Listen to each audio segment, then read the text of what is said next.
One.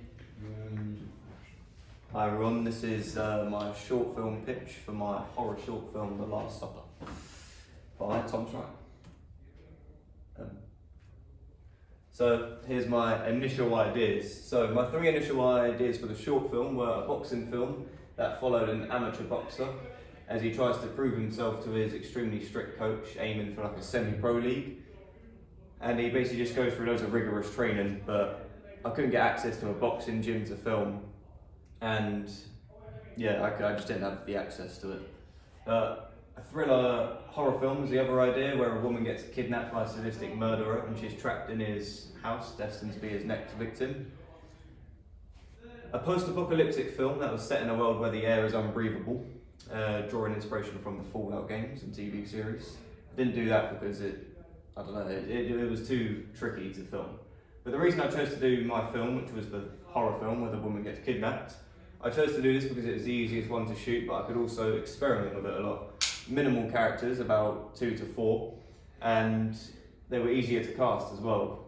I also wanted to do the idea because I haven't done a horror film before, so I thought it'd be something different than the usual stuff that I do, which are like Western gangster films, kind of stuff like that. But this short film is mainly shot indoors at a dinner table, and I wanted to use my knowledge of shooting coverage. But because of having previous experience with making short films, I posted casting calls on TikTok to meet some new actors, and 2 actors ended up emailing me and doing self-tapes, so then that really leveled up the film. But yeah, the use of people that are similar ages to the actual characters leveled it up instead of using people my age, really. Research and inspiration. So there's some main research for my film which are mainly from movies and TV shows. So the main parts of the inspirations were a movie, a TV show, a magazine cover and a few paintings. But the movie that inspired my short film is the original Texas Chainsaw Massacre, specifically the dinner scene in that film. If you know that, it's a really iconic scene. And it's just full of terror as the final girl, Sally, realises that the Sawyer family are actually cannibals, and they have her tied to a chair as they eat people, basically, at this sick dinner table ritual. But the scene inspires the whole second act of my film, like the middle side of things. And so my film's mostly set at the dinner table. The middle bit's the largest part, but it's literally the scene itself that inspired the film. It didn't inspire any like characters or anything. But the other thing, the character Hannibal, but specifically from the TV show, inspired the main antagonist in my film. But what inspired me was his style of clothing. He's always dressed really smart, sophisticated. He's always got suits on. His calm demeanour. He's calm unless he needs to basically feel rage for anything that happens. And his attention and perfection when it comes to cooking really inspired me. There's a cooking scene in my film that inspired that. So the fact that he can switch from nice to evil within the blink of an eye really drew me to that character.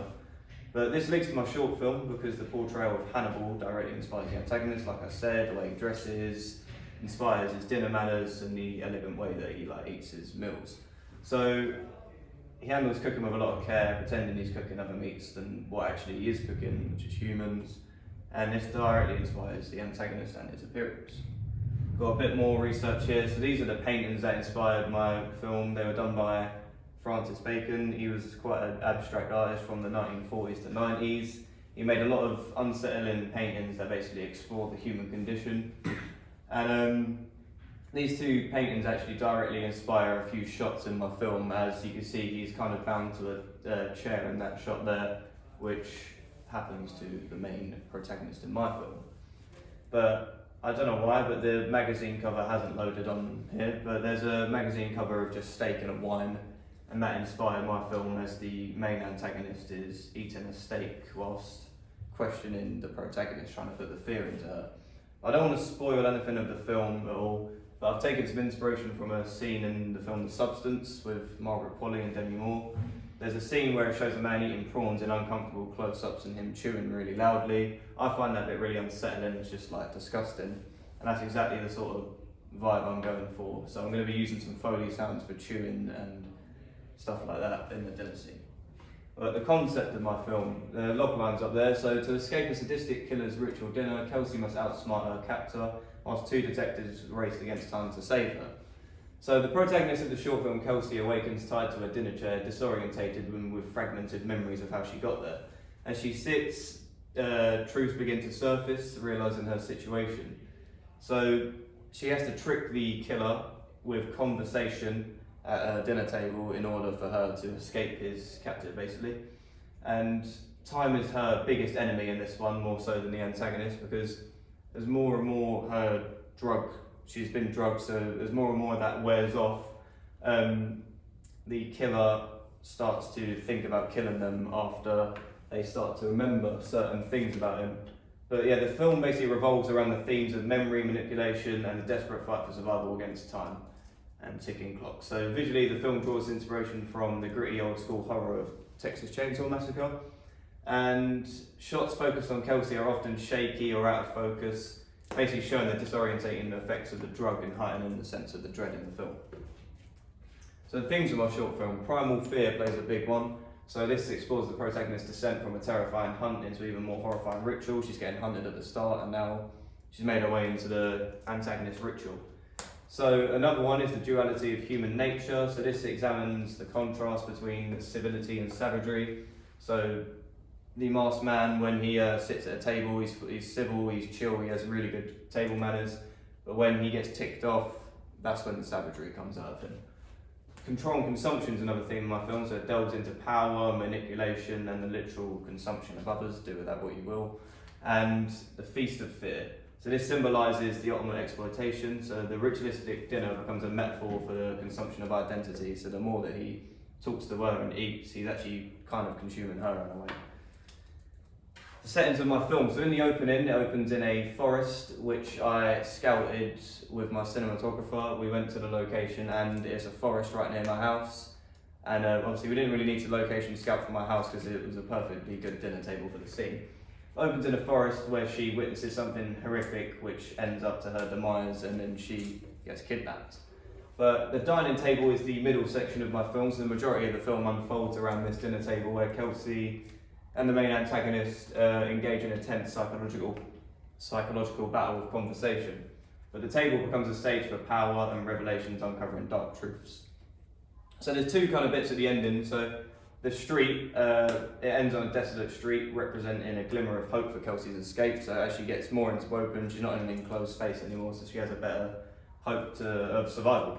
But there's lots of intercut scenes filmed inside of a police car, so this heightens the suspense and urgency. So as they get closer and closer to the antagonist location, the tension heightens. Are they going to save her or is she going to die?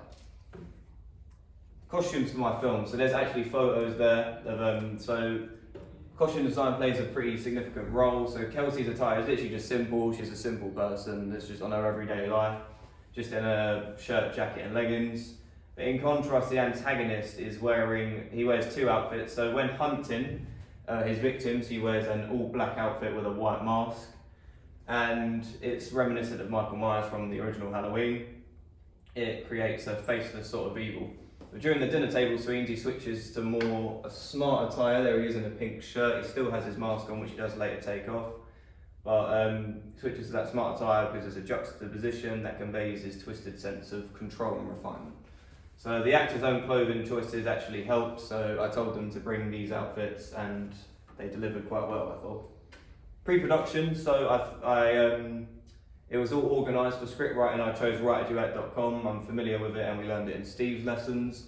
This is a platform, as I said, I already knew. But when it came to shooting schedules, I turned to the filmmaker's pre-production pack on Notion.so, really good website, and it had a free pack.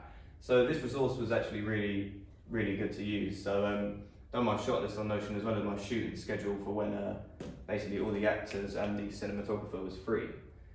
Considerations, so with equipment there was some very essential stuff. So obviously a camera, a boom mic which me and a peer borrow, and panel lighting which we use to create both like a candle light type lighting and intense flashes of police sirens. Concerns. So initially my biggest worries was night shooting and cast availability, both of which are kind of tricky to do in a student film because of the ISO and the noise and stuff like that. But production hiccups and solutions, everything went surprisingly smooth actually. And we did have one actor drop out on the first day, which made me really nervous and I was stressy. But we adapted quickly by promoting a side character to the lead, which actually worked really well, and she portrayed the character quite nicely. The cast availability was fantastic. We managed to schedule the shoot over only just 2 Thursdays, which was actually really nice to do. And this was after a college day, which made everything easy. Everyone was free. But night shooting wasn't challenging as I anticipated, mainly because we filmed in well-lit streets and we had panel lighting as well. Music and sound, so my first choice was a composer I collaborated with on a previous short, but he was actually unavailable and committed to another project. So as a result, I'm planning to source non-copyrighted music from YouTube or any website, but sound is a crucial element in this film. So I'm creating a mix of Foley and free online sounds, so from everything to footsteps to eating, etc. Target audience, so my short film is designed to appeal to a broad audience, primarily those aged 15 to 80, any gender, horrors for any gender. And given its elements of implied violence and suspense, the film is particularly geared towards fans of horror and slasher films like Texas Chainsaw Massacre and stuff like that. But the violence isn't explicitly shown, so that isn't really that bad. But here's just a few shots from my films, from the film actually. These aren't test shoots, this is the actual photos, but yeah. Conclusion, basically it's my first time creating a horror short, so I'm excited to do it, and all the crew were amazing. Thank you for listening, gang. You got any questions? GG, bro. 11 minutes, bro. 11, that's calm. It's not really... Yeah.